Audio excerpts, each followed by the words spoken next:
சிவாய நம. திருச்சிற்றம்பலம். தென்னாடுடைய சிவனே போற்றி, எந்நாட்டவர்க்கும் இறைவா போற்றி, காவாய் கனகத்திரளே போற்றி, கைலை மலையானி போற்றி போற்றி, அருள்மிகு உண்ணாமலை சமேத அண்ணாமலையார் திருவடிகள் போற்றி போற்றி, திருத்தணி முருகப்பெருமான் மலரடிகள் போற்றி போற்றி, அருள்மிகு சிவகாமி அம்பாள் சமேத அருள் ஜோதி நாதனே திருவடிகள் போற்றி போற்றி, அனைத்து அடியார்களுக்கும் திருவடி வணக்கம். குருவாழ்க, குருவே சரணம். தெளிவு குருவின் திருமேனி காண்டல், தெளிவு குருவின் திருநாமம் செப்பல், தெளிவு குருவின் திருவார்த்தை கேட்டல், தெளிவு குரு ஒரே சிந்தித்தல் தானே, தெளிவு குரு ஒரே சிந்தித்தல் தானே. திருச்சிற்றம்பலம். ஐயா, நீங்களே நாலு துதி பாடி ஆரம்பிக்கலாம் ஐயா.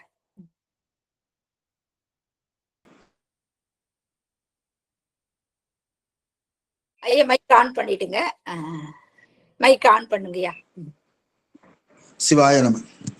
ஐந்து கரத்தனை ஆனை முகத்தனை, இந்தின் இளம்பிறை போலும் எயிற்றனை, நந்தி மகந்தனை, ஞான கொழுந்தினை புந்தியில் வைத்து அடி போற்றுகின்றேன்.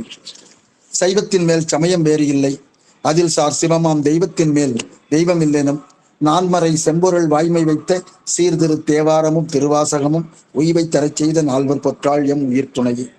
பூழியர்கோன் வெப்பு ஒழித்த புகழியர்கோன் கடல் போற்றி, ஆழிமிசை கண்மிதப்பில் அணைந்தபரான் அடி போற்றி, வாழி திருநாவலூர் வன்தொண்டர் பதம் போற்றி, ஊழிமலை திருவாத ஊரர் திருத்தாள் போற்றி, ஈராண்டில் சிவஞானம் பெற்றுயர்ந்த மெய்கண்டார் இணைத்தாள் போற்றி, நாராண்ட பல்லடியாருக்கு அருள் புரிந்த அருள் நந்தி நற்றாள் போற்றி, நீராண்ட கடந்தை நகர் மறைஞான சம்பந்தர் நிழல்தாள் போற்றி, சீராண்ட தில்லை நகர் உமாபதியார் செம்பதும திருத்தாள் போற்றி, கல்லால் நிழல் மலை எல்லார் அருளிய பொல்லார் இணைமலர் நல்லார் புனைவரை.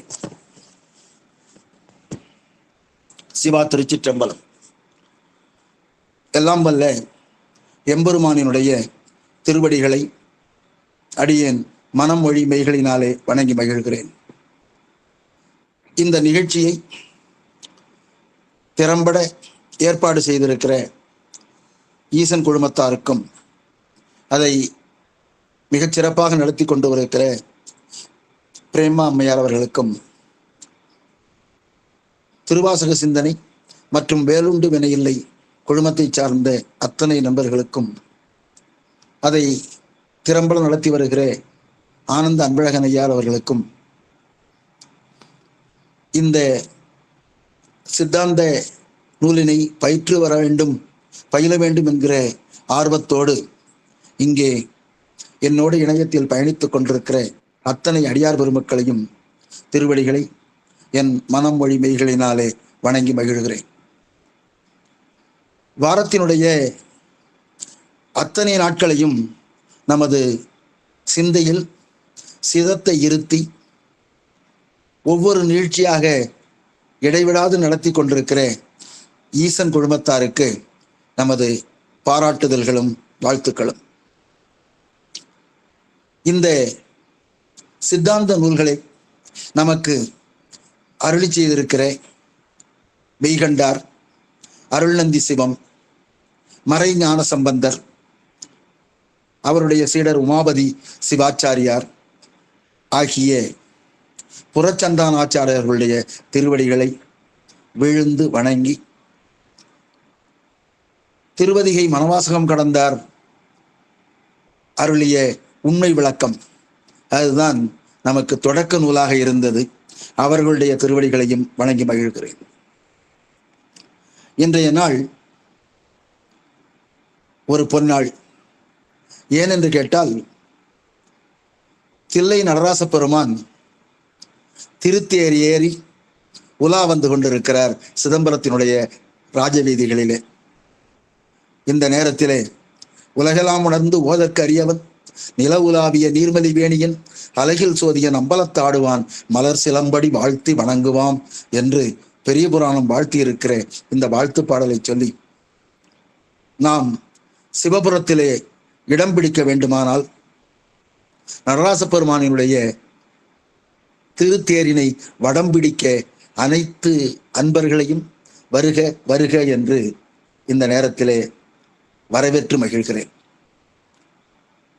1 மணி வரை வடக்கு வீதியிலே வந்து நின்று இருக்கக்கூடிய பெருமான் 4 மணி வாக்கிலே அங்கிருந்து மீனவ சமுதாயத்தினுடைய வரிசையை ஏற்று பிறகு அங்கிருந்து புறப்பட்டு வடக்கு வீதியை கடந்து கீழ வீதியிலே நிலை பெறுவார். எனவே வாய்ப்பு இருக்கிற அன்பர்கள் அதிலே கலந்து கொள்ளுமாறு கேட்டுக்கொள்கிறேன். மேலும் நாளை காலை அதிகாலை 3 மணி அளவிலே பெருமானுக்கு ஆனி உத்தர திருமஞ்சனம் மிகவும் சிறப்பாக நடைபெற்று வரும். வருடத்திலே 6 முறை நடராசருக்கு அபிஷேகம் நடக்கும். அதிலும் சிறப்பாக ஆனி மாதம் இது திருமஞ்சனம், மார்கழி மாதத்திலே திருவாதிரை, இந்த 2 நாட்களிலே நடைபெறக்கூடிய அபிஷேகம் ராஜசபையில் 1000 கால் மண்டபத்தில் முன்பக்கம் வைக்கப்பட்டு அனைவரும் பார்க்கக்கூடிய அளவிலே அற்புதமாக நடைபெறும். அந்த நிகழ்ச்சியையும் வாய்ப்பு இருக்கிறவர்கள் கண்டு கழிக்க வேண்டும். பிறகு 2 மணி அளவிலே தரிசனம் நடைபெறும். அந்த தரிசனம் கிடைத்தால் பார்த்தால் அவர்களுக்கு நிச்சயமாக முக்தி உண்டு என்கிற நடராச பெருமானினுடைய உறுதிமொழியினை இப்பொழுது கூறி, ஆக பெருமானினுடைய திருவருள் அனைத்து அடியார் பெருமக்களுக்கும் கிடைக்க வேண்டும் என்று இந்த நேரத்திலே நான் மனமாற வாழ்த்தி நமது நிகழ்ச்சிக்குள் செல்லலாம் என்று கருதுகிறேன்.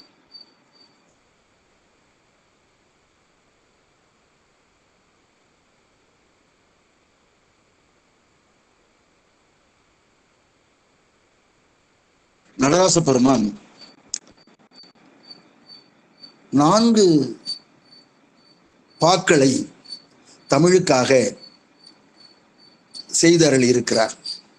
4 எழுதியிருக்கிறார். ஒன்று, செண்பக பாண்டியனுக்கு இயற்கையிலேயே கூந்தல் மனம் இருக்கிறதா என்ற சந்தேகத்தை தீர்ப்பதற்காக பாணபத்திரருக்கு எழுதி கொடுத்த மதிபலி புரிசை மாடக்கூடல் என்கிற பாடல். 2வதாக அவர் எழுதியது பித்தான் சாம்பானுக்காக உமாபதி சிவாச்சாரியாருக்கு அனுப்பியது. அடுத்தது சேரமான் பெருமாள் நாயனாருக்காக, அது கொங்குதேர் வாழ்க்கை என்கிறது அனுப்பியது, அந்த கூந்தலில் மனம் உண்டா என்பதற்காக. மதிமலி புரிசை என்பது நமது சேரமான் பெருமாள் நாயனாருக்காக அனுப்பியது. அதை போலவே இந்த 3ம் இருக்க 4வதாக பெருமான் அமர்ந்து மாணிக்கவாசகர் சொல்ல அனைத்து திருவாசக பாடல்களையும் எழுதிய நிகழ்ச்சி 2 நாட்களுக்கு முன்னே ஆனி ஆயில்யம் என்கிற நட்சத்திரத்தன்று நடைபெற்றது. அந்த நிகழ்ச்சியையும் நாம் இந்த நேரத்திலே நினைவு கூற வேண்டியுள்ளது. அதை போலவே இந்த சிவபெருமான் எழுதிய கைச்சீட்டினை பெற்ற பெருமை உமாபதி சிவாச்சாரியாரை சாரும். அந்த உமாபதி சிவாச்சாரியார் எழுதிய நூல்தான் திருவருட்பயன். அந்த நூலினைத்தான் நாம் பார்த்து கொண்டிருக்கிறோம். ஒரு நிமிடமா.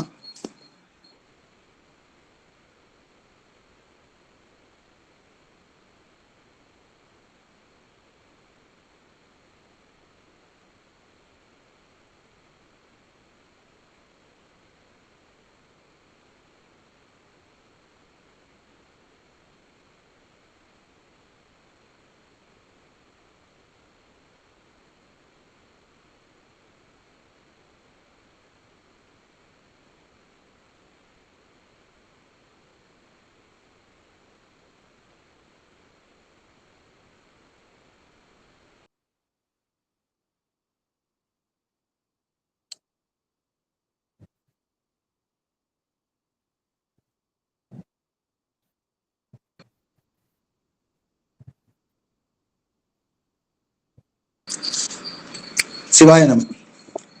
ஒரு போன் வந்ததுன்னா அதுக்கு பதில் சொல்லலாம். சிவாயனம். சரிங்க ஐயா. ஓகே, சிவாயனம். ஆக இறைவன் தன் கைப்பட கொற்றங்குடியார் என்று 6 விகுதி போட்டு அடியார்க்கு எளியன் என்று சிவபெருமானே தன்னை தாழ்த்தி கொண்டு ஒரு அற்புதமான வெண்பாவை எழுதி பெத்தான் சாம்பானுக்கு முத்தி கொடுக்க முறை என்று எழுதி அனுப்பிய பெருமை இந்த நூல் எழுதிய உமாபதி சிவாச்சாரியாரை சாரும் என்பதை இந்த நேரத்தில் நினைவுபடுத்தி, இதில் 10 அதிகாரங்கள் உள்ளன. ஒவ்வொரு அதிகாரத்திலும் 10 குறள்கள் உள்ளன. ஆக மொத்தத்தில் 100 குறள் வெண்பாக்களால் ஆனது இந்த நூல். எப்பொழுதும் போல சித்தாந்தம் பதி, பசு, பாசம் ஆகிய 3 முப்பொருள் உண்மைகளை விளக்கும். இதிலே முதலாவது அதிகாரம் பதி முதுநிலை, பதியினுடைய இயல்பை சொல்லக்கூடிய 10 குறள்களை நாம் பார்த்தோம். அடுத்ததாக பசுவினுடைய இயல்பு என்பதை பார்ப்பதற்காக உயிரவை நிலை என்கிற அதிகாரத்தை இப்பொழுது பார்த்து கொண்டிருக்கிறோம். இதில் முதலாவது குறளானது உயிரினுடைய எண்ணிக்கை எத்தனை என்பதை சொல்வதற்காக அவர் ஒரு அற்புதமான எடுத்துக்காட்டை சொல்லியிருக்கிறார். அந்த எடுத்துக்காட்டு, உயிரினுடைய எண்ணிக்கை என்பது இதுவரை இந்த உலகம் தோன்றிய நாட்களிலிருந்து எத்தனை நாட்கள் உண்டாயிற்றோ அத்தனை தான் உயிர்களின் எண்ணிக்கை. இது முக்தி அடைந்த உயிர்களினுடைய எண்ணிக்கை. முக்தி அடைய போகக்கூடிய உயிர்களின் எண்ணிக்கை என்பது இனிமேல் பிறக்கக்கூடிய நாட்களின் எண்ணிக்கை என்று ஒரு உவமையை சொல்லியிருக்கிறார். அதே போல 2வது பாடலில் உயிரினுடைய வகைகளை சொன்னார். உயிரினுடைய வகைகள் என்பது 3 வகை சொன்னார்கள். ஒன்று 3 மலங்களும் உடைய சகலர். அடுத்தது அதுல ஒன்று போய் ஆணவமும் கண்மமும் உடைய 2 மலத்தார், அவர்கள் பிரளயாகலர். அடுத்தது ஒரே ஒரு மலம், ஆணவ மலம் மட்டும் உடைய விஞ்ஞானகலர். ஆக உயிர்களுடைய வகையை 2வது குறளிலே சொன்னார். ஒன்று சகலர், இன்னொன்று பிரளயாகலர், இன்னொன்று விஞ்ஞானகலர். ஆக மொத்தத்தில் 3 வகை பிரிவுகளை அவர் 2வது அதிகாரத்தில் 2வது குறளிலே சொல்லியிருக்கிறார். 3வது குறளில் நமக்கு தோன்றா துணையாக இருக்கக்கூடிய பெருமானை யார் அறிய முடியாது என்று கேட்டால், மாயை யாரோடு தொடர்புடையதோ, அப்ப ஆணவம் கண்மம் மாயை என்கிற திரிமலத்தாராகிய சகலருக்கு இறைவன் தோன்றா துணையாக இருக்கிறார் என்பதை கூட அறிந்து கொள்ள முடியாத நிலையிலே இருப்பார்கள் என்று 3வது குறளிலே சொன்னார். இப்ப 4வது குறள்ல உயிருக்கு சுதந்திரம் கிடையாது. நாம நனவுல பார்க்கிறோம், அதையே கனவில மாறுபட்டு பார்க்கிறோம். ஆக நல்ல கனவாக இருந்தால் அதை தொடர்ச்சியாக பார்ப்பதற்கோ அல்லது கெட்ட கனவாக இருந்தால் அதை தடைப்பட்டு விடுவதற்கோ நமக்கு எந்த விதத்திலும் சுதந்திரம் இல்லை. ஆக சுதந்திரம் இல்லை என்பதை அடுத்த குறளிலே 4வது குறள்ல சொல்லி இருக்கிறார். 5வது குறள்ல இந்த புந்திக்கு அறிவு என்று யார் பெயர் வைத்தார்கள்? பழமொழி சொல்லுவாங்கல்ல, எச்சில் கையால் கூட காக்கா ஓட்டாதவனுக்கு யார் கர்ணன் என்று பெயர் வைத்தார் என்று கேட்பார்கள். அதை போல இந்த புந்திக்கு அறிவு என்று யார் பெயர் வைத்தார்கள் என்று நாம அதுதான் சொன்னாரு. ஆக அறிவு என்பதை ஏன் இந்த ஆன்மாவுக்கு அறிவு என்று பெயர் வைத்தார்கள், யார் வைத்தது என்று இதிலே சொல்லி இருக்கிறார். ஆக அப்படியா? வேற என்ன சத்தமா வருது? சத்தம் ஒண்ணு வரலையே. என்னமா ஃபேன் சத்தமா? ஃபேன் நிறுத்தி பார்ப்போம். ஒரு நிமிஷம், ஃபேன் நிறுத்துறமா.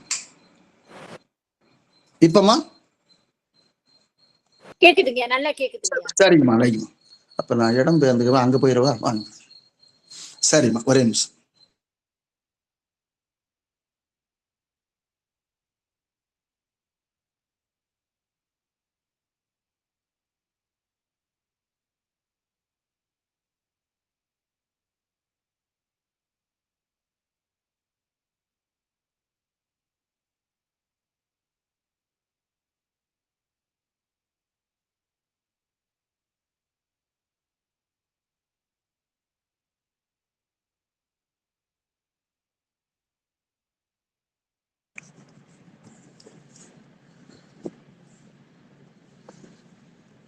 ஆக யார் இதற்கு அறிவு என்று பெயர் வைத்தார்கள்? கேக்குதாமா?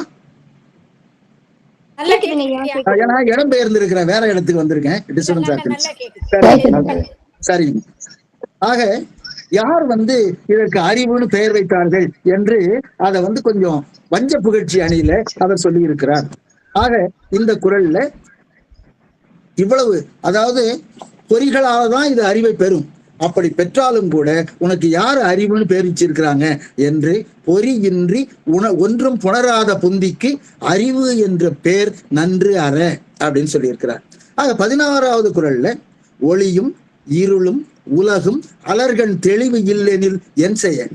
கண்ணு திறந்திருக்கு, பார்க்கிறோம், ஆனா பார்வை இல்லைன்னு சொன்னா இங்க இருக்கிற ஒளியோ அல்லது இருளோ அல்லது இந்த உலகத்தில் உள்ள பொருள்களோ என்னதான் செய்து விட முடியும் அப்படிங்கிற வரைக்கும் சென்ற வகுப்புல நாம தெளிவாக அறிந்திருக்கிறோம்.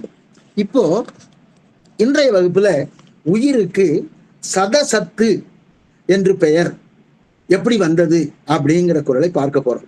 அதுக்கு முன்னாடி கலாவதி அம்மையார் என்ன பண்ணாங்க, நீங்க எல்லாரும் சதசத்துன்னு தான் சொல்லுவாங்க, நீங்க சிதசித்துன்னு சொல்லி இருக்கிறீங்களே, ரெண்டு ஒன்றுதானா வேறு வேறா அப்படின்னு ஒரு சந்தேகத்தை எழுப்பினார்கள். உயிர் அசித்து பொருள், இறைவன் சித்து பொருள். இறைவனை சச்சிதானந்தம் என்று சொல்லுவார்கள். சத்து சித்து ஆனந்தம். சித்து என்பது அறிவுடை பொருள்.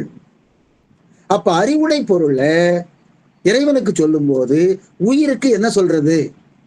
அதை சித்துல சேர்த்துக்கிறதா அல்லது அசித்துல சேர்த்துக்கிறதா அப்படிங்கிற ஐயம் வந்துடும், அந்த சந்தேகம் வந்திருக்கும். அந்த சந்தேகத்தை சீர்படுத்துவதற்காகத்தான் நான் என்ன சொல்லியிருந்தோம் சென்ற வகுப்புல, இதற்கு பேர் சிதசித்து. ஏன்னா இது அறிவுடை பொருள்னு சொல்ல முடியாது. ஏன்னா இது முற்றறிவுடையது இல்லை, தானா அறிந்து கொள்வது இல்லை, இந்த பொறிகளோடு சேர்ந்து அறிவது. பொறிகள் இல்லைன்னா இந்த உயிருக்கு அறிவுங்கிறதே கிடையாது. ஆனா பெருமான் அப்படி இல்லை, முற்றறிவுடையவர். எல்லா வகையிலையும் அறிவை ஒரு சேர அறிபவர், ஒவ்வொன்றா அறிய மாட்டார். எனவே அதோட இல்லாம அவருக்கு மறக்கிற வேலை கிடையாது. இரு நான் போய் பார்த்துட்டு சொல்றேன் அப்படிங்கிற சந்தேகம் கிடையாது அவருக்கு. எனவே தானாகவே அறிவக்கூடியது அவர் இயல்பா. ஆனா நாம ஒருத்தர் அறிவிக்க அறிவது, அறிவித்தாலும் அறியாதது சடப்பொருள். அதனால தான் இது உயிரானது சித்தும் அன்று அசித்தும் என்று அன்று சித்தோடு சேர்ந்து சித்தாகவும் அசித்தோடு சேர்ந்து அசித்தாகவும் இருக்கிறது. எனவேதான் இதை சிதசித்து என்று சொல்கிறோம் என்று சென்ற வகுப்புல சொன்னேன். எனவே சிதசித்து என்பது உயிரினுடைய அறிவை பொறுத்து சொல்வது. அப்ப சதசத்துனா என்ன? உயிரினுடைய நிலைத்தன்மையை பொறுத்து. இது எவ்வாறு நிலையான பொருளாக இருக்கிறது, சடப்பொருளா மற்ற பொருளா என்பதை பொறுத்து சொல்வது சதசத்து. எனவே இந்த 17வது குறள் என்ன சொல்லுதுன்னு சொன்னா, உலகத்துல சத்து பொருள் ஒண்ணு உண்டு, இன்னொன்னு அசத்து பொருள். இந்த ரெண்டு பொருளையும் நம்ம நினைவு வச்சுப்போம். சத்து பொருள்னா என்னன்னு கேட்டா, எந்த விதமான மாற்றமும் இல்லாம தோற்றக்கேடு இல்லாம இருந்ததுன்னா அதுக்கு சத்து பொருள்னு பேரு. அதுல எந்த விதமான மாற்றமும் இருக்காது. அதுக்கு எடுத்துக்காட்டு பார்த்தா சிவம். அவரு நமக்கு முன்னோர்கள் காலத்துல இருந்து இன்றைய வரைக்கும் இனி வருங்காலம் முழுவதும் எந்த விதமான மாறுபாடும் இல்லாமல் ஒரே நிலைத்தன்மையாக இருப்பார். அதனாலதான் அவருக்கு மெய்ப்பொருள் என்று பெயர். ஏன்னு கேட்டா இதுல எந்த விதமான மாற்றமும் அடைய மாட்டார் பெருமான். அதனாலதான் வினயனேனுடைய மெய்ப்பொருளே அப்படின்னு பிடித்த பத்துல சொல்லுவார். அதே போல செம்பொருள்னு சொல்லுவான். செம்பொருள்னா மாற்றம் இல்லாமல் ஒரே தன்மையில் இருக்கக்கூடிய பொருளுக்கு சத்து பொருள் என்று பெயர். ஆக பெருமான் சத்து பொருள். இப்ப இன்னொரு பக்கம் வருவோம். மாறிக்கிட்டே இருக்கும், ஒரே தன்மையில இருக்காது, தோற்ற கேடு நடக்கும், திடீர்னு அழிஞ்சு போகும். அப்படி இருந்ததுன்னா அதுக்கு அசத்து பொருள்னு பேர். ஆக உலகத்தில் இருக்கிற அனைத்து பொருள்களும் அசத்து பொருள் நம்ம பார்க்கலாம். அந்த அசத்து பொருள் மாறாம இருக்குமான்னு கேட்டா மாறிட்டே இருக்கும். இவை நிலையற்றவை, என்றாவது ஒரு நாள் அழிந்தே தீரும். அப்படி இருக்கிற பொருள்களுக்கு அசத்து பொருள் என்று பெயர்.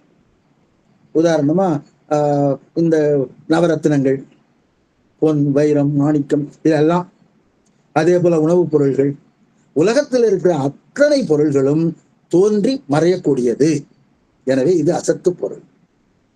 இறைவன் பிறப்பிறப்பு இல்லாதவன், தோற்றமோ மறைவோ இல்லை. அப்படிப்பட்ட நிலைக்கு உள்ளவருக்கு சித்து பொருள் என்று பெயர். இதை நினைவுல வச்சுக்கிட்டு இந்த குறளை படிப்போம். சத்து பொருள். சத்து அசத்தை சாராது. சத்து பொருள் தெரியும். அசத்தை சாராது, அசத்து அறியாது. அங்கண் இவை உய்த்தல் சதசத்தாம் உயிர். இப்போ பாருங்க, சத்துன்னா பெருமான், சத்து பொருள். இது முதற் பொருள். அதன் முதல்ல இருந்தது, எப்பொழுதும் இருக்கக்கூடியது. இந்த முதற் பொருள் அசத்தை சாராது, இந்த உலகத்தை சார்ந்து இருக்காது, அதை அறியாது, அதனிடத்திலே அழுந்தாது. நல்லா கவனிச்சுக்கணும். அதுல சார்ந்து இருக்காது, அதிலே அழுந்து இருக்காது. சரிங்களா? இப்ப பொருளை பார்த்துக்குவோம். அசத்தாகிய உலகம் அறியாது, அறிவற்றதாதலின் இந்த சத்தை அறியாது, சத்து பொருளை அறியவே அறியாது. சரி. அங்கண் இவை உய்த்தல் சதசத்தாம் உயர். அந்த நிலைமையில சத்து அசத்து ஆகிய இரண்டு நிறத்திலும் தனது அறிவை செலுத்தி நிற்கக்கூடியது எதுன்னு கேட்டா உயிர். அதுதான் சதசத்துன்னு சொல்றோம். இப்போ நாம விளக்கத்துக்கு வருவோம். சதம் அப்படின்னா நிலையானதுன்னு அர்த்தம் சொன்னோம். ஆக சத்து, இந்த சத்து பொருள் அசத்தை சார்ந்து இருக்குமானா இருக்காது. இப்ப உதாரணமா பெருமான் இருக்கார், அவருக்கு நாம் என்ன பண்றோம், அவருடைய தூக்கிய திருவடிக்கு ஒரு வைர மாலை கொண்டு போய் சமர்ப்பிக்கிறோம்னு வச்சுக்கோங்களேன். அதை அவர் அணிந்திருக்கிறார். ஓ, இது வைரம், இதை நாம் அணிஞ்சிருக்கிறோம், எவ்வளவு பெருமை அப்படின்னு மகிழ்ச்சி அடைவாரா பெருமான்? அப்படி மகிழ்ச்சி அடைய மாட்டார். ஏன்னா அவர் ஒன்றையும் சுட்டி அறிய மாட்டார், அதுல அழுந்தி இருக்க மாட்டார். ஆக நம்ம வைரமாலை போட்டிருக்கிறோம் அப்படின்னு அதை பெருமையா எடுத்துக்க மாட்டார். அதே போலதான் நம்ம நைவேத்தியம் கொண்டு படைக்கிறோம், சர்க்கரை பொங்கல் அல்லது வெண்பொங்கல். அவங்க அம்மா ஆண்டாள் சொன்ன மாதிரி முழங்கை வழிவார நெய்யை ஊத்தி அழகா முந்திரி பருப்பு எல்லாம் போட்டு நாம போய் பொங்கல் வச்சு படைக்கிறோம். ஆனால் பெருமான் இது இவ்வளவு சுவையா இருக்கு அப்படின்னு எடுத்து உணவு உண்றதோ அல்லது நுகர்ச்சியாகவோ இருக்க போவது இல்லை. அதத்தான் சத்து அசத்தை சாராது. சிவபெருமான் இந்த உலக பொருள்களை ஒவ்வொன்றாக அறிந்து அதை நுகரமாட்டார். சரி, அப்ப நாம ஏன் அதெல்லாம் செய்யறோம், ஏன் படைக்கிறோம்? அவர் பெருமான் சாப்பிட மாட்டாருன்னு தெரியும். சாப்பிடுவாருன்னு தெரிஞ்சா நிறைய பேர் படைக்க மாட்டாங்க, அது ஒரு பக்கம். ஆனா எதற்காக இதை கொண்டு செய்கிறோம் அப்படின்னு சொன்னா, நமது அன்பை பெருமானிடத்திலே வெளிக்காட்டுவதற்காக செய்கிறோம். அதனாலதான் திருமுறைகளை பாடுறோம். திருமுறைகளை பாடின உடனே செவியார கேட்கிறார் பெருமான். அப்ப திருமுறைகள்ல நமது அன்பு வெளிப்படுகிறது. பெருமானிடத்துல நமக்கு எவ்வாறு அன்பு இருக்கிறதுங்கிறத நாம ஓதக்கூடிய திருமுறைகளினாலும் படைக்கக்கூடிய உணவினாலும் அவருக்கு அளிக்கக்கூடிய மாலைகள் அல்லது ஆபரணங்களினாலும் தெரிந்து கொள்கிறோம். சரி, அந்த குஞ்சிதபாதத்துல இருக்கிற வைர மாலை இருக்கு பாருங்க, அதாவது நான் பெருமானிடத்துல இருக்கிறேன் அப்படின்னு பெருமையா நினைச்சுக்குமான்னு கேட்டா அது நினைச்சுக்காது. யான்னு கேட்டா அது சடப்பொருள். நான் பெருமானுக்கு படைக்கப்பட போகிறேன் அப்படின்னு ஒரு வெண்பொங்கலோ சர்க்கரை பொங்கலோ நினைச்சுக்குமானா அது நினைக்காது. அதான் அசத்து அறியாது. ஆக உலக பொருள்கள் இதை அறிந்து கொள்ளாது. காரணம் என்னன்னு கேட்டா அதுவும் அசத்து, அதாவது சடப்பொருள். இப்ப பாருங்க, ரெண்டு பொருள், ஒண்ணு சத்து பொருள், இன்னொன்னு அசத்து பொருள். இது சத்து பொருள், நிலையான பொருள். அதை பொருள்களை, உலக பொருள்களை ஒவ்வொன்றாக சுட்டி அறியாமல் அதில் துவையாமல் இருக்கும். தோய்ந்து விடுதல்னா அதிலேயே அழுந்தி அதையே நினைவா இருக்கிறது. அப்படி பெருமான் இருக்க மாட்டார். அவர் எதற்காகவும் மகிழ்ச்சி அடையவும் மாட்டார், இது இல்லையேங்கிறதுக்காக வருத்தப்படவும் மாட்டார். அதனாலதான் வேண்டுதல் வேண்டாமை இலான். சரி, அப்படி வருவான். சரி, இந்த பக்கம் அசத்து பொருள் இருக்கு, அதாவது ஒண்ணு மகிழ்ச்சி அடையுமான்னு கேட்டா அதுவும் கிடையாது. அப்ப சத்து பொருள் அசத்து பொருள் இரண்டும் யாருக்காக இருக்கு? அவை ஒன்றும் அவைகளுக்கு உள்ளே நுகர்ந்து கொள்வது இல்லை, அதை அனுபவித்து மகிழ்ச்சி அடைவது இல்லை எனும் பொழுது இது யாருக்காக தான் இருக்கு அப்படின்னு கேட்டா நமக்காக இருக்கு. இந்த உயிர் தான் சத்து பொருளையும் நுகரும், அசத்து பொருளையும் நுகரும். அதுக்காகத்தான் இந்த உயிரானது சத்து பொருளையும் நுகர்ந்திருக்கும், அசத்து பொருளையும் நுகர்ந்திருக்கும். அதனால தான் இதற்கு சதசத்து என்று பெயர். இது சத்து பொருளான்னு கேட்டா இல்ல, இது நிலையான பொருளா கிடையாது. சரி, அசத்து பொருளா? அசத்து பொருளும் இல்லை. ஆனால் சத்து பொருளோடு இணைந்து சேர்ந்து சத்தாகவும், அசத்து பொருளோடு இணைந்து அசத்தாகவும் இருக்கக்கூடியது எதுன்னு கேட்டா ஒன்னே ஒண்ணுதான், அது உயிர். அதனாலதான் இந்த உயிருக்கு சதசத்து என்று பெயர். இப்போ இன்னும் கொஞ்சம் டீப்பா போ. முதல்ல பெருமான் இருக்காரு, அவரு ஆனந்த பொருளாக விளங்குகிறார். அந்த ஆனந்தத்தை நாம அனுபவிக்கிறோம், இந்த உயிர் அனுபவிக்கிறது. எனவே அது ஒரு நுகர்ச்சி பொருள். அப்ப பெருமானை நாம நினைந்து நினைந்து மகிழலாம். எனவே அது ஒரு நுகர்ச்சி பொருள். சரி, இந்த பக்கம் வருவோம். அசத்து பொருள் இருக்கு. உலகத்துல இருக்கிற அத்தனை பொருள்களும் அசத்து பொருள்கள். அவை அனைத்தையும் நாம் என்ன பண்றோம்? ஒவ்வொன்றாக நுகர்கிறோம். அவையும் இன்பத்தை தருகின்றன, துன்பத்தையும் தருது, இன்பத்தையும் தருது. துன்பம் கலந்த இன்பத்தை தரும். அப்படி தர்றதுனால அதுவும் நுகர்ச்சி பொருள். அப்ப சத்து பொருளும் நுகர்ச்சி பொருள், அசத்து பொருளும் நுகர்ச்சி பொருள். ஆனா அவை ஒன்றை ஒன்று நுகர்ந்து கொள்ளுமானா நுகராது. அப்ப சத்து பொருள் அசத்தையோ, அசத்து பொருள் சத்தையோ நுகர்ந்து கொள்ளக்கூடிய பான்மை இல்லை, தன்மை இல்லை. அப்ப சத்து பொருளை யார் நுகர்வார் அப்படின்னு பாத்தீங்கன்னா அசத்து நுகராது. ஏன்னா அது சடப்பொருள். இந்த உயிர் ஒன்றுதான் அதை நுகரும். எனவே இந்த பொருளிடத்திலே உயிரானது சத்தை நுகரக்கூடிய தன்மையிலே இருக்கிறது. அப்ப இது இன்னது என்று சுட்டி அறிந்து அதை அனுபவிக்கக்கூடிய திறன் பெருமானுக்கு இல்லை, இந்த உயிர்களுக்கு இருக்கிறது.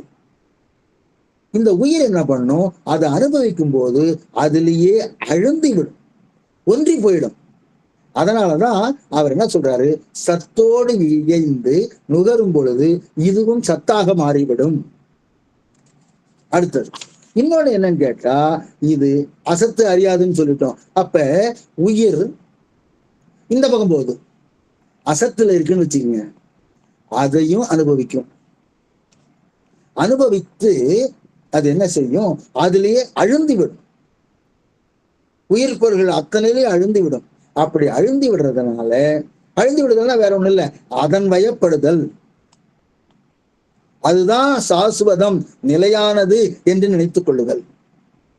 அது நிலையற்றது என்று தெரிவதில்லை.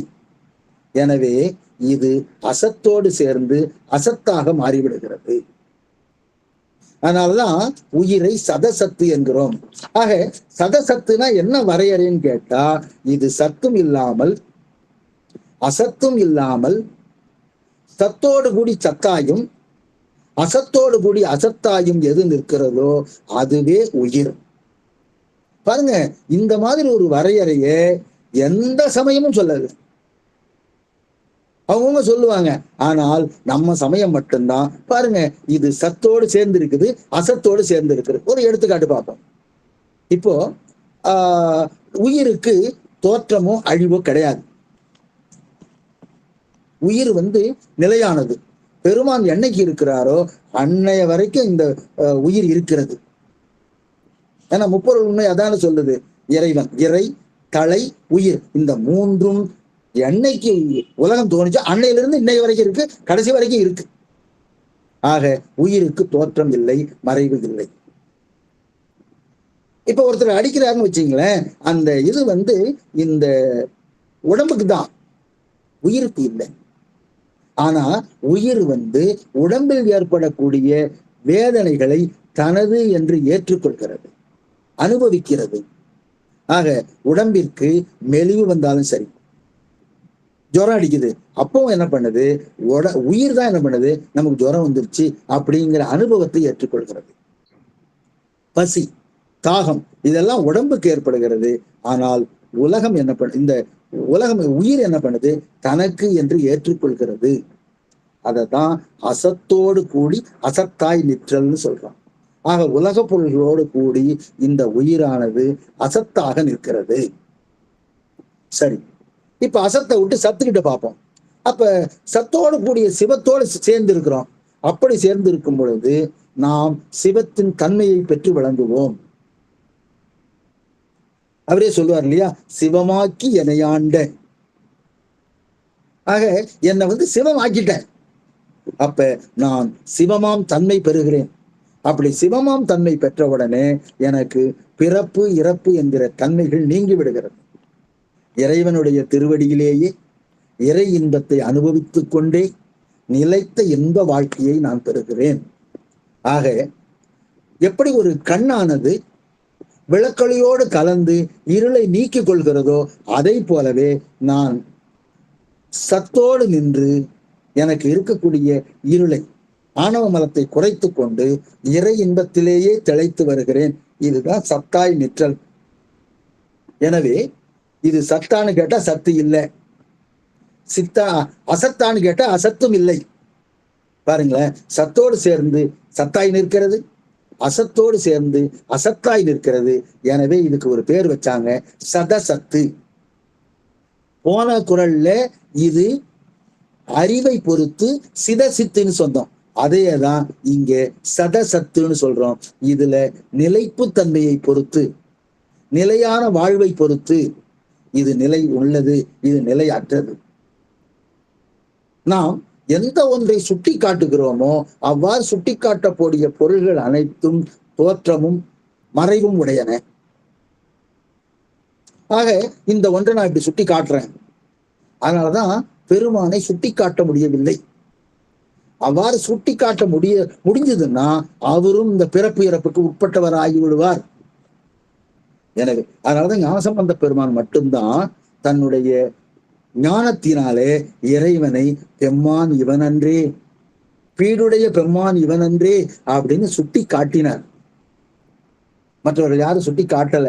எனவே எந்த ஒரு பொருளையும் சுட்டி காட்டினால் அது தோற்றத்திற்கும் அழிவுக்கும் உட்பட்டது, அசத்து பொருள். எனவே இந்த உயிரானது சதசத்து. ஆக இந்த குறள் சொல்லுவது உயிரானது சத்து பொருளும் கிடையாது, அசத்து பொருளும் கிடையாது. பின்ன என்ன, இது சத்தோடு சேர்ந்து சத்து பொருளாக இருக்கிறது, அசத்தோடு சேர்ந்து அசத்து பொருளாக இருக்கிறது. அப்ப இதை சார்ந்ததன் வண்ணமாம் தன்மை அப்படின்னு சொல்லுவோம். இது எதை கூட சார்ந்து இருக்கிறதோ அதே போல இருக்கும். அப்ப நாம என்ன தெரிஞ்சுக்கணும், நாம அசத்து பொருளோடு சேர்வதை விட்டு சத்து பொருளோடு சேர்ந்தால் நாமும் சத்து பொருளாக, நிலையான பொருளாக, என்றும் வாழக்கூடிய பொருளாக இருப்போம் என்பதை இந்த குறளிலிருந்து நாம் அறிந்து கொள்கிறோம். சரி, அப்ப இது என்ன மாற்றா இருக்குது? இருட்டோட சேர்ந்து இருளா இருக்குமா? ஒளியோட சேர்ந்து ஒளியா இருக்குமா? சத்தோடு சேர்ந்து சத்தா இருக்குமா? அசத்தோடு சேர்ந்து அசத்தா இருக்குமா? என்ன ஏதாவது பொருத்தமா இருக்குதா? ஒண்ணு சத்துன்னு சொல்லுங்க, இல்ல அசத்துன்னு சொல்லுங்க, ரெண்டும் இல்லாம இப்படி சொல்லுகிறீர்களே அப்படின்னு சில சமயவாதிகள் கேட்பார்கள். ஒண்ணு சத்துன்னு சொல்லு, இல்லையா அசத்துன்னு சொல்லு, ரெண்டும் இல்லாம சதசத்துன்னு சொன்னா அது என்னது அது அப்படின்னு சமயவாதிகள் சிலர் தர்க்கம் புரிகிறார்கள். அதற்கு விடையாக 18வது குறள் சொல்றார். என்ன குறள் சொல்றார் பாருங்க. இருளில் இருளாகி எல் இடத்தில் எல்லாம் பொருள்கள் இலதோ புவி. இருளில், இருள்னா தெரியும், இருட்டு. இருட்டு இருக்கிற காலத்துல இருளா ஆயிடுது. எல்னா ஒளின்னு அர்த்தம். எல் இடத்தில்னா ஒளி வந்த பொழுதில் எல்லாம் ஒளியே ஆகி, எப்ப ஒளி வருதோ அந்த நேரத்துல ஒளியா ஆகிடுது. அப்படி பொருள்கள் இலதோ புவி. புவினா பூமி. பூமியில அந்த மாதிரி பொருள்களை இல்லைன்னா இருக்கா? பொருள்கள் நிறைய பார்த்துருக்கீங்கல்ல, பொருள்கள் இல்லையா? இருள்ல இருட்டாகவும் பகல்ல பகலாகவும் இருக்கக்கூடிய பொருள்களை உலகத்துல பார்த்திருக்கிறீங்களா இல்லையா? அதான் கேட்கிறார். இருள் இருளாகி எல்லிடத்தில் எல்லாம் பொருள்கள் இலதோ புவி. இந்த பூமியில அப்படிப்பட்ட பொருள்கள் இல்லையா? ஏன் இல்லை, இருக்கிறது. என்ன பாருங்க, இப்போ நம்ம கண் இருக்கு. இந்த கண் பகல்ல ஒளி வந்த உடனே ஒளியா தெரியுது. ஆக எல்லா பொருள்களையும் நாம் நன்காக பார்க்கிறோம். இரவு இருட்டு வந்துருச்சு, அப்ப ஒண்ணுமே தெரியல, பக்கத்துல இருக்க பொருள்கள் எல்லாம் தெரியல. நாம் என்ன பண்றோம்? ஒரு விளக்கு ஏற்றி வைக்கிறோம். பக்கத்துல இருக்கிற பொருள்களை எல்லாம் நமக்கு தெளிவாக விளக்குறதுனால தான் அதற்கு விளக்கு என்று பெயர். விளக்கு. ஆக அந்த இருள்ல இருந்து கொஞ்சம் கொஞ்சமா விலகி ஒளியாக வருகிறது. அப்ப விளக்கு அணைஞ்சு போச்சுன்னா மீண்டும் இருட்டுல போயிடும். அப்ப ஒளியில் ஒளியாகி இருளில் இருளாகி இருக்கக்கூடிய ஒரு பொருள் இருக்கு. அது என்னன்னா கண்ணு. அப்ப கண்ணை இருட்டுலயும் இருட்டா இருக்கு, பகல்லையும் பகல வெளிச்சமா இருக்கு. அப்ப அதை பாக்குறல நீ. அப்ப எப்படி உயிர் சதசத்துன்னு சொல்லக்கூடாது அப்படின்னு இவர் விடை சொல்றார். இன்னொன்னு சொல்றார். இன்னொன்னு என்னன்னு கேட்டா வானம். வானத்தை பாக்குறோம். காலையில அருணோதயம் நடக்கிறது. அருணன் இந்திரன் திசை போய் அணைக்கினன். அப்ப சூரிய உதயம் நிகழ்கிறது. அப்ப வானம் வெளிச்சுன்னு வெள்ளை வெளியேர்னு ஒளியாக இருக்கிறது. அதே நேரத்துல மாலை வந்த உடனே இருட்டாக மாறுகிறது. அப்ப வானமும் இருட்டாக மாறுகிறது. அப்ப ஒளி வருகிற பொழுது ஒளியாகவும் இருள் வருகிற போது இருளாகவும் இருக்கிற வானத்தை பார்த்து இருக்கிறாய் அல்லவா? அப்ப வானம் ஒண்ணு சொன்னோம், கண் ஒண்ணு சொன்னோம். அப்ப பூமியில அந்த மாதிரி பொருள்களை நீ பார்த்ததே இல்லையா? இந்த இருக்கு பாருங்க அப்படின்னு இன்னொன்னு சொல்றாரு. பளிங்கு.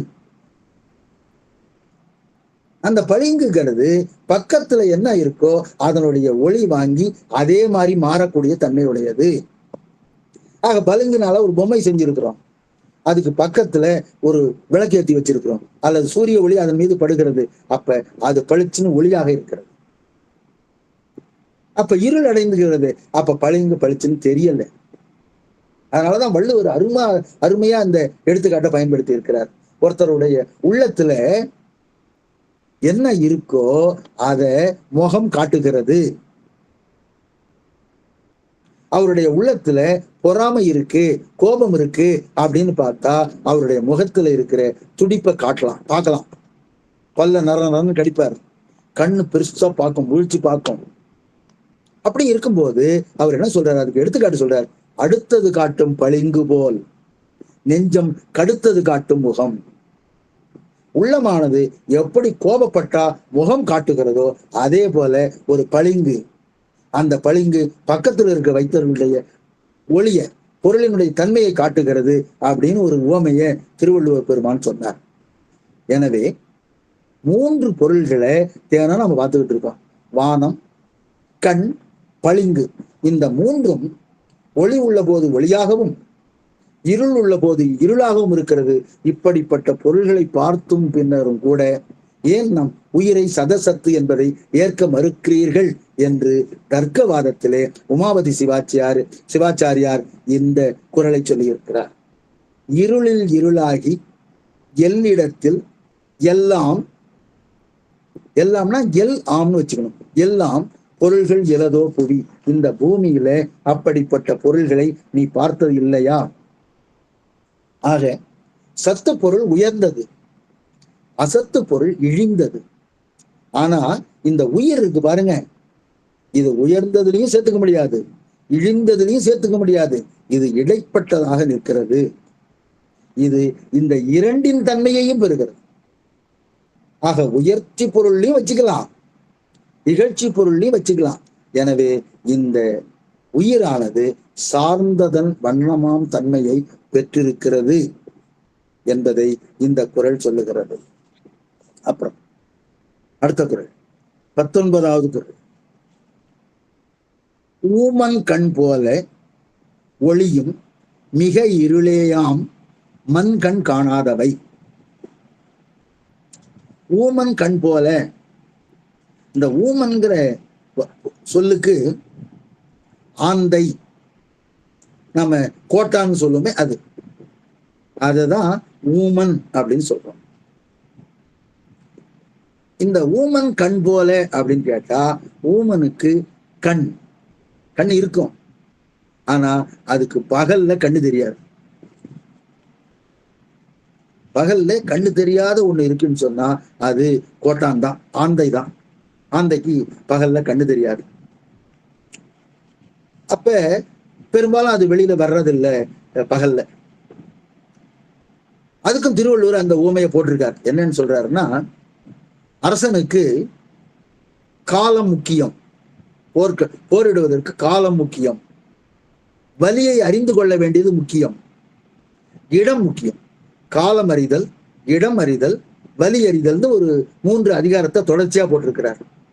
இதுல காலம் அறிதல்ங்கிற அதிகாரத்துல சொல்றார், பகல் வெல்லும் கூகையை காக்கை.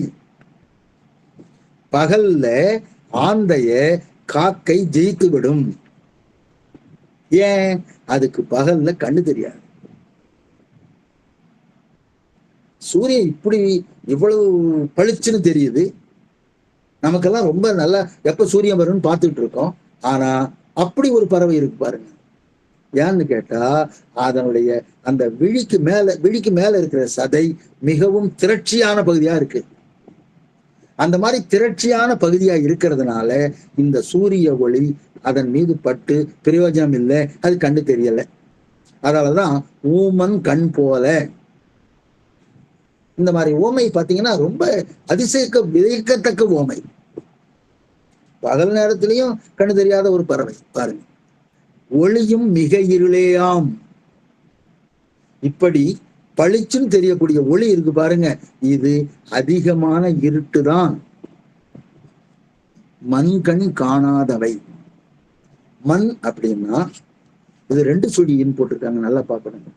மண் இல்லை, மண்ணுன்னா நம்ம 5 பூதங்கள்ல ஒண்ணு. நிலம், நீர், காற்றுல அந்த நிலம் மண், அது 3 சுழி மண். இது மண். மண்ணுன்னா மன்னன், இறைவன், தலைவன் என்கிற பொருளிலே உள்ளது. இது மண். மண் கண்ணுன்னா இறைவனது பேரறிவாகிய திருவருள். காணாதவைனா பார்க்க முடியாதவை, அறியாது நிற்கும் உயிர்கள். இப்ப திருப்பவும் அந்த குறளை படிக்கிறேன். ஊமன் கண் போல ஒளியும் மிக இருளேயாம் மண்கண் காணாதவை. பகல் நேரத்திலே கண் இருந்தும் பார்க்க முடியாத ஒரு ஆந்தையை போல, ஆந்தையினுடைய கண் போல இறைவனினுடைய திருவருளை இந்த உயிர்கள் அறிந்து கொள்ளாமல் இருக்கின்றன. அதான் சொல்ல வர்றார். ஆந்தை எப்படி பகல் நேரத்துல இருந்தாலும் கூட அதுக்கு இருட்டா இருக்குதோ, அதே போல இறைவனுடைய திருவருள் எப்பொழுதும் இருக்கிறது. ஆனா இந்த உயிருக்கு அது தெரியாமல் கிடந்து தவிக்கிறது. அதைத்தான் இந்த குறள் சொல்கிறது. ஆக உயிர் யாதொரு பொருளையும் யார் ஒருவராவது உணர்த்தினாதான் நாம் அறிந்து கொள்ள முடியுமே ஒழிய முழுமையா அறிந்து கொள்ள முடியாது. அப்படி அறிஞ்சுக்கிட்டா கூட பல காலம் கொஞ்சம் கொஞ்சமா தான் அறிஞ்சுக்க முடியும். திருவருள் எப்பொழுதும் நம்முடனேயே இருக்கிறது.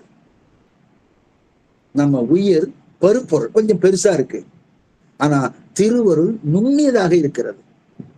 இந்த உயிருக்கு அறிவிக்க அறியும் தன்மைன்னு சொல்லி இருக்கிறோம். இப்ப அறிவிக்க இது பருப்பொருளானது கொஞ்சம் கொஞ்சமா உணர்ந்து கொண்டே வந்து கடைசியில நுண்ணிதா இருக்கக்கூடிய திருவருளை உணரும்.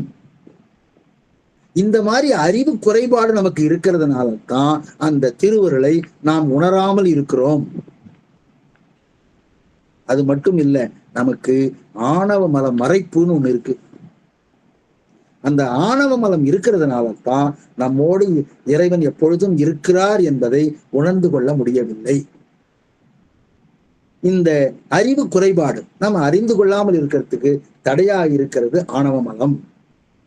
ஆக உயிருக்கு ஆணவ மலம் இருப்பதனாலே தான் நம்மோடு திருவருள் ஒன்று எப்பொழுதும் இரண்டர கலந்திருக்கிறது என்பதை நாம் அறிந்து கொள்ள முடியவில்லை என்பதைத்தான் கூகையினுடைய கண்ணை இதற்கு உவமையாக சொல்லி இருக்கிறார்கள்.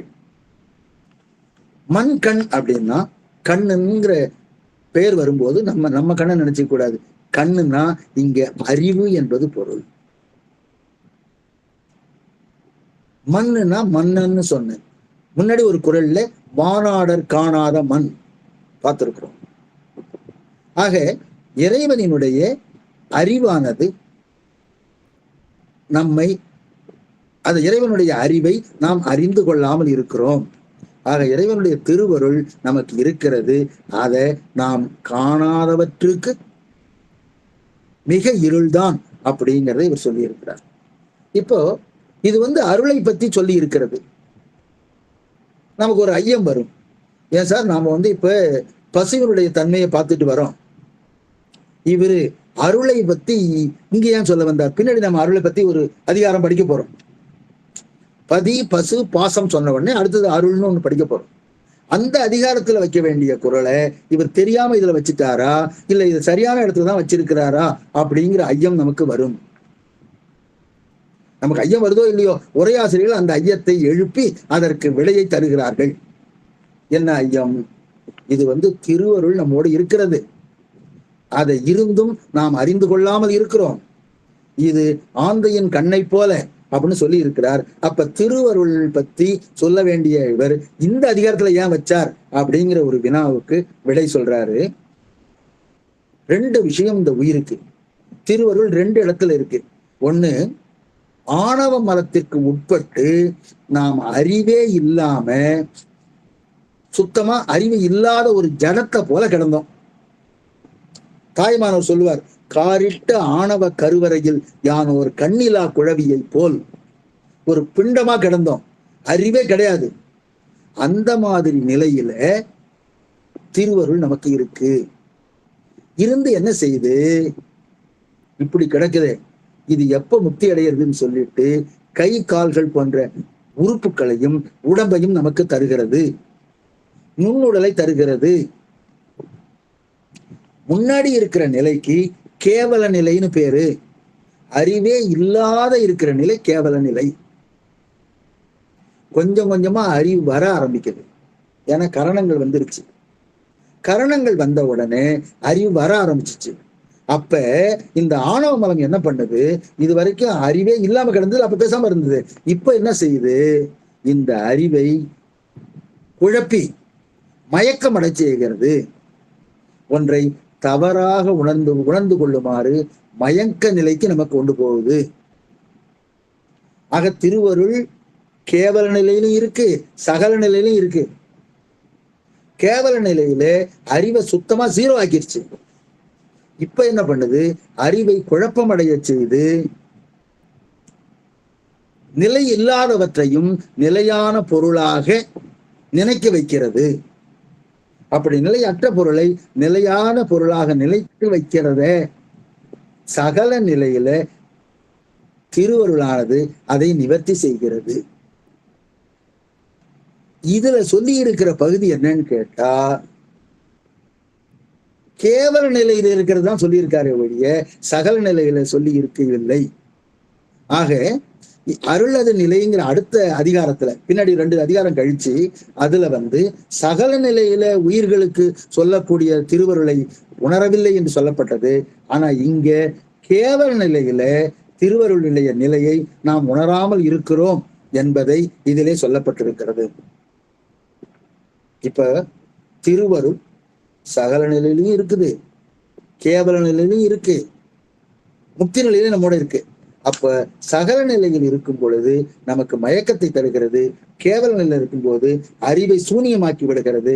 சூனிய நிலையிலும் இந்த உயிரானது திருவருளை நினையாமல் கிடக்கிறது, தெரியாமல் கிடக்கிறது. அப்படிங்கிறது தான் ஆந்தையினுடைய கண்ணை உவமையாக சொல்லி இருக்கிறார்.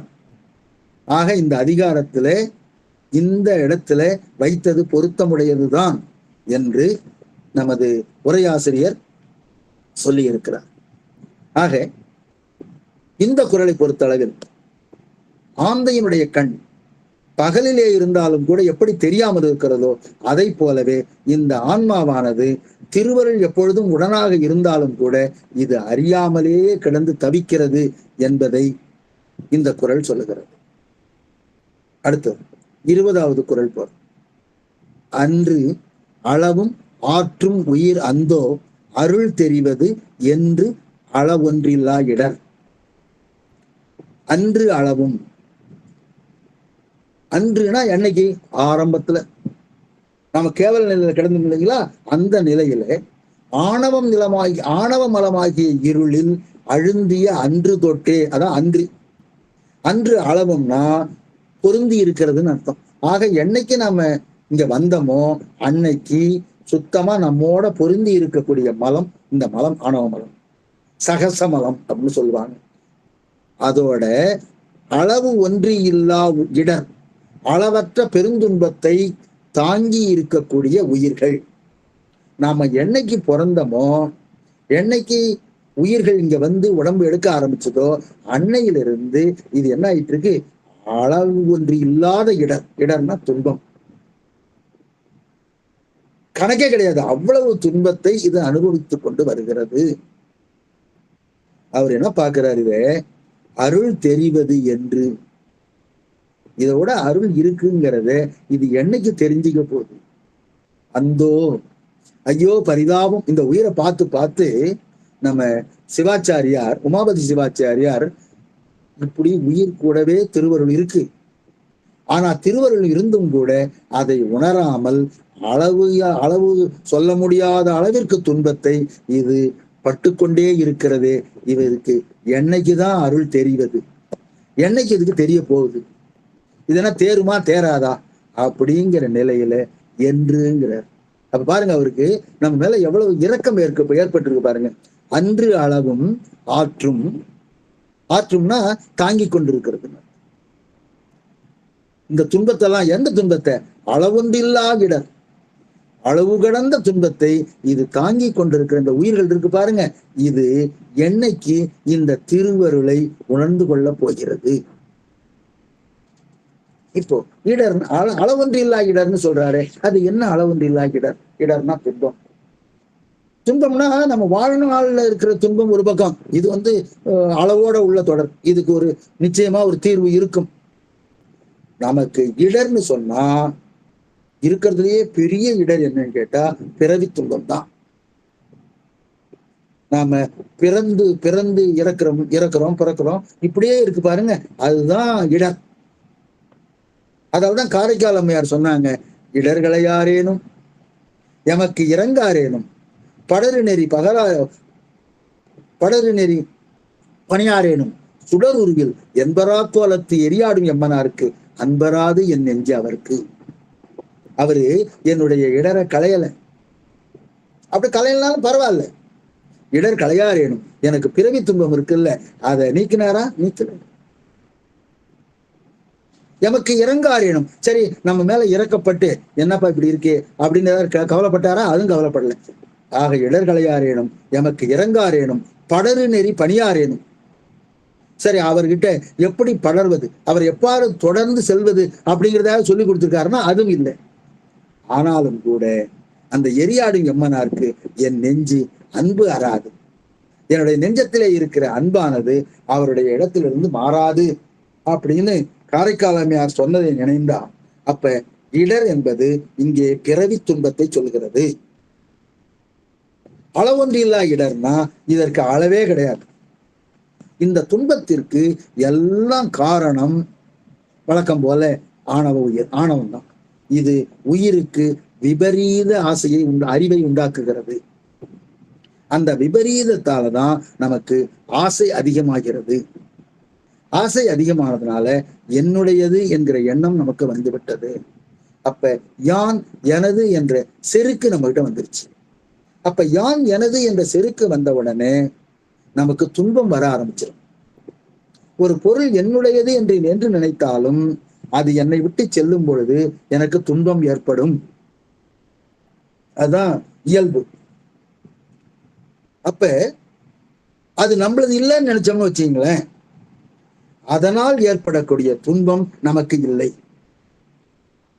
உதாரணமா பாத்தீங்கன்னா, என்கிட்ட ஒரு பேனா இருக்கு. அந்த பேனா மேல நான் பற்று வச்சிருக்கிறேன், எனக்கு ரொம்ப பிடிச்சிருக்கு. இது இல்லைன்னா எனக்கு தூக்கமே வராது, அல்லது எந்த செயலும் செய்யாது, எந்த செயலும் நிகழாதுங்கிற எண்ணம் எனக்கு வந்து போச்சு. திடீர்னு இந்த பேனா ஒரு நாள் காணும். அப்ப எனக்கு எப்படி இருக்கும், எவ்வளவு துன்பம் ஏற்படும் பாருங்களேன். அப்ப துன்பம் ஏற்படுறதுக்கு காரணம் அதன் மீது நான் வைத்திருக்கிற பற்று. சப்போஸ் இதன் மேல பற்று இல்லை, இது என்னட்டி இல்லாட்டினா இன்னொரு பேனா எடுத்து எழுதிடுவோம் அப்படின்னு எண்ணம் இருந்ததுன்னு வச்சுங்களேன், நிச்சயமா அந்த பொருளினால் எனக்கு துன்பம் இல்லை. இதைத்தான் வள்ளுவர் சொன்னார், யாதெனின் நீங்கியான் நோதல் அதனின் இளன். எந்த பொருள்களினால் நாம் நீங்கி இருக்கிறோமோ அந்த பொருள்களினால் நமக்கு துன்பம் இல்லை. அதுல பாருங்க, அந்த குறள் சொல்லும் பொழுது நம்ம உதடுகள் ஒட்டாது. இத நிரோட்டகம் என்று இலக்கண ஆசிரியர்கள் சொல்லுவார்கள். அந்த எப்படி இந்த கருத்துக்கு ஏற்ப இந்த குறள் அமைக்கப்பட்டுள்ளது என்பதை நினைத்து பார்த்தால் திருவள்ளுவர் தெய்வ புலவர் என்பதிலே தெய்வத்தினுடைய அருள் இருந்துதான் இந்த திருக்குறளை சொல்லி இருக்கிறார் என்கிற எண்ணம் நமக்கு மேலும் எழும். ஆக யாதெனின் நீங்கியான் நோதல் அதனின் இளன். எனவே எந்த ஒரு பொருள் என்னுடையது என்று எண்ணுகிறோமோ அன்றைக்கே அந்த ஆசை, அதை நீங்கும் பொழுது அந்த துன்பம், அதை நீங்காமல் பார்த்து கொள்வோம் என்கிற எண்ணம், இவ்வாறெல்லாம் நம்மை அலைக்கழிக்க செய்யும். ஆக இந்த பொருள் என்னுடையதுதான் என்கிற எண்ணம் இல்லாமல், பொருள்களின் மீது பற்று இல்லாமல் என்று வாழ்கிறோமோ, இந்த பொருள் நிலையற்றது என்பதை தெரிந்து கொண்டு இருந்தால் நாம் நிச்சயமாக இந்த பொருள்களின் மீது பற்று வைக்க மாட்டோம். ஒரு நாற்காலி இருக்குது, அந்த நாற்காலியில ஒரு கால் இல்லை, மற்ற 3 கால்களும் லேசா ஆடிக்கிட்டு இருக்கு, எனக்கு தெரியாத அப்படின்னா நான் எப்படி உட்காருவேன்? ரொம்ப ஜாக்கிரதையா அதுல விழாத அளவிற்கு பார்த்து உட்காருகிறோம். அதே போல நாம் காணும் பொருள்கள் அனைத்தும் நிலையற்றவை என்று நினைத்தால் அதை நாம் ஜாக்கிரதையாக அதன் மீது பற்றி இல்லாமல் நாம் அதனோடு வாழ்வோம். எனவே உலகினுடைய உண்மையை தெரிய ஒட்டாதபடி, தெரிந்து கொள்ளாதபடி ஆணவ மலம் நமது அறிவை மறைக்கிறது. இதனால துன்பம் வருகிறது. மகாவீரருடைய இதுல அவர் என்ன பண்றாரு, அனைத்து செல்வங்களையும் துறந்துட்டு வெளில வர்றார். இடுப்புல ஒரு பட்டு துண்டு கட்டி இருக்கிறார். வெளியில வந்தார் பாருங்க, உடனே ஒரு ஆள் வந்து, ஐயா ஏதாவது தர்மம் செய்யுங்கன்னு கேட்கிறார். அவர் நினைச்சார், நம்ம இது வரைக்கும் மாளிகையில இருந்தோம், அப்பெல்லாம் வந்து கேட்காம இப்ப வந்து இருக்கிறானே, என்கிட்ட இந்த ஒரு பட்டு துண்டு தானே இருக்கு அப்படின்னு சொல்லிட்டு அந்த பட்டு துண்டை 2ஆ கிழிச்சு பாதி அவர்கிட்ட கொடுத்துட்டு இவர் பாதியை கொடுத்துக்கிட்டார். அவன் எடுத்துட்டு போயிட்டான். அவன் கொண்டு போய் விற்க போறான். அதை பார்த்த உடனே அந்த பட்டு வாங்குறவர் என்ன பண்றாரு, இது மிக உயர்ந்த பட்டாக இருக்கிறது, இதுல பாதி தானே இருக்கு, மீதி பாதி எடுத்து வந்தா உனக்கு இன்னும் கொஞ்சம் காசு கிடைக்கும்ல, போய் பாதி எடுத்துட்டு வான்னு சொன்னார். உடனே இவன் மகாவீரரை தேடிட்டு வந்தான். அவர் என்ன பண்ணாரு, ஒரு இடத்துல அந்த பாதி பட்டு துண்டை எடுத்து கழட்டி வச்சுட்டு இவரு திகம்பர சாமியாரா இருந்து தியானம் பண்ணிட்டு இருக்காரு. உடனே இவன் வந்து பார்த்தான், பரவாயில்லையே இது நமக்கு தொந்தரவு இல்லாம எடுத்துட்டு வந்துடலாம்ட்டு அதை திருடிட்டு போயிட்டான். இவர் கண்ணை முழிச்சு பார்த்தா அவன் திருடிட்டு அவன் போயிட்டு இருக்கான். உடனே இவர் நினைச்சாரு, இந்த பாதிக்கு மேல, பாதி பட்டு துண்டு மேல நான் வைத்த பற்றின் காரணமா தானே ஒரு நல்ல மனிதனை திருடனாக்கி விட்டது. ஆக எந்த பொருளின் மீது பற்று இருக்கக்கூடாது என்பதற்காக மகாவீரருடைய வாழ்க்கையில் நடந்த சம்பவமாக இதனை சொல்லுவார்கள். எனவே இந்த பற்றுக்களை இருக்கிறதுனால தான் நமக்கு வினை உண்டாகிறது. அதனால்தான் நல்வினை தீவினை நமக்கு ஏற்படுகிறது. நல்வினை தீவினை வந்தவுடனே நமக்கு பிறப்பு இறப்பிற்கு உட்படுகிறோம். அந்த மாதிரி பிறப்பு இறப்பிற்கு உட்படுவதுதான் நமக்கு பெருந்துன்பம். இந்த துன்பமானது இடைவிடாத துன்பம். இதற்கு திருவள்ளுவர் என்ன சொல்றார்? பிறவி பெருங்கடல்ங்கிறார். அந்த பிறவி பெருங்கடலை நீந்த வேண்டுமானால் இறைவனுடைய திருவடியை சேர்வது ஒன்றே வழி. அதனாலதான் இதை அளவொன்று இல்லா இடர் என்று சொன்னார். அடுத்ததா அருள் தெரிவது என்று என்னைக்கு நாம திருவருளை உணர்ந்து கொள்ள போகிறோம் என்று இந்த உயிர்களின் மீது இரக்கம் காட்டி என்றைக்கு அப்படின்னு கேள்வியோடு இந்த வினாவோடு இந்த அதிகாரத்தை நமது உமாபதி சிவாச்சாரியார் முடித்திருக்கிறார். அவரே சிவப்பிரகாசம் என்கிற நூலிலே ஒன்னு சொல்றார். புணரும் இருள் மலபாகம் பொருந்தியக்கால் அருளால் உள்நிலவும் ஒளியதனால் இருள் அகற்றி பாதம் உற்றிடும் நற்பசு வர்க்கம். பசு வர்க்கம்னா நாம தான். நாம எல்லாம் உயிர் வர்க்கம். எல்லாம் திருமால் பிரம்மன் தேவர்கள் 33 தேவர்கள் அத்தனை பேருமே உயிர் வர்க்கம் தான். இந்த உயிர் வர்க்கம் எல்லாமே மலபரிபாகம் என்று நிகழ்கிறதோ படிப்படியா ஆணவ மலத்தினுடைய தன்மை குறைந்து கொண்டே வந்து எது குறைவா இருக்குதோ அப்ப நமக்கு அந்த உயிருக்கு மலபரிபாகம் ஏற்படும். அந்த மலபரிபாகம் ஏற்படுகிற பொழுது நம்ம உடம்புக்குள்ள இருக்கிற ஒளி அதனால் இருளானது நீங்கி இந்த உயிரானது நிலைத்தன்மையை பெறும் அப்படின்னு சிவபிரகாசம் நூல்ல விடை சொல்லிட்டார். எனவே இவர் இந்த குறள்ல என்ன பண்றாரு? என்னைக்கு இது தாங்கிட்ட இருக்கிற அருளை தெரிந்து கொள்ளும் அன்று அளவும் ஆற்றும் உயிர் அந்தோ அருள் தெரிவது என்று அளவொன்றில்லா இடர் என்கிற குறளிலே இவர் உயிர் அவை நிலை என்கிற அதிகாரத்தினுடைய கடைசி குறளாக இதை அமைத்திருக்கிறார். எனவே இந்த அமர்விலே நாம் பார்த்திருப்பது உயிரை சத்து என்றும் அசத்து என்றும் சொல்ல முடியாது. இது சத்தோடு சேர்ந்து சத்து பொருளாகவும் அசத்தோடு சேர்ந்து அசத்து பொருளாகவும் சதசத்து என்று சொல்லக்கூடிய அளவிற்கு அமைந்திருக்கிறது. எனவே உயிரானது சதசத்து. இது போல சதசத்து பொருள்களை நாம் உலகத்திலே பல பொருள்களை பார்த்திருக்கிறோம். ஒண்ணு உயிர், இன்னொன்னு பளிங்கு, இன்னொன்னு வானம். இது போல பல பொருள்களை நாம் இங்கே பார்த்திருக்கலாம். அதே போல அடுத்ததாக நமக்கு அருளானது அருகிலே இருந்தாலும் கூட நாம் ஒரு ஆந்தையினுடைய கண் எப்படி பகலிலே கண் தெரியாது இருக்கிறதோ அதை போலவே இந்த உயிரானது கிடந்து தடுமாறுகிறது என்று சொல்கிறோம். அதே போல இந்த உயிரானது அளவில்லாத இடரிலே மாட்டிக்கொண்டு எப்பொழுதுதான் இந்த அருளை உணர்ந்து இறைவனுடைய திருவடியை அடையப் போகிறதோ என்று உயிர் மீது இரக்கம் காட்டி இந்த உயிரவை நிலை என்கிற அதிகாரத்தை இவர் நிறைவு செய்திருக்கிறார்.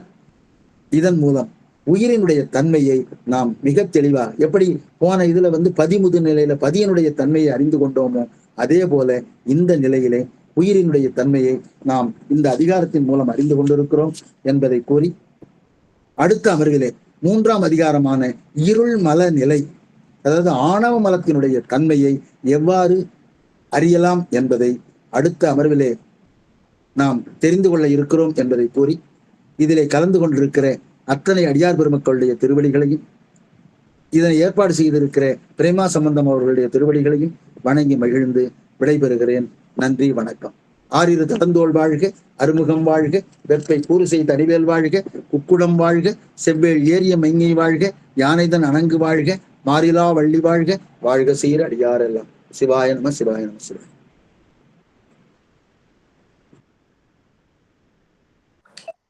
சிவாய நம.